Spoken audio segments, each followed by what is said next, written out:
চলুন আজ একটা দারুণ মজার ইংরেজি শব্দ শেখা যাক। গল্পটা শুরু হচ্ছে মিতুকে দিয়ে। দেখুন ওর দিকে।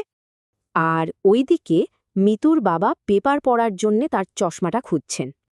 কিন্তু এ কি, মিতু তো চুপি চুপি চশমাটা সোফার কুশনের নিচে লুকিয়ে ফেলল।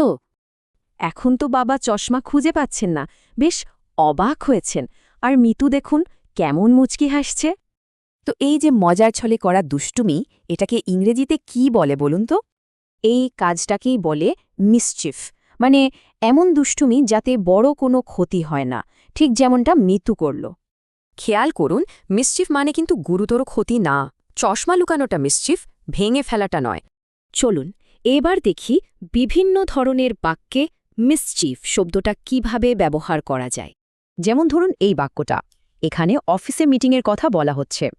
মানে মিটিংয়ের সময়ে এক কর্মীর দুষ্টুমির জন্য অন্যদের মনোযোগ অন্যদিকে চলে গিয়েছিল। এবার দেখুন শব্দটার আরেকটা ব্যবহার, এটা কিন্তু একটু সিরিয়াস। এখানে মিসচিফ বলতে ছোটখাটো অপরাধ বোঝানো হচ্ছে, যেমন সরকারি কোনো জিনিসে সামান্য ক্ষতি করা। আর এই উদাহরণটা হলো মিসচিফের সবচেয়ে সাধারণ ব্যবহার।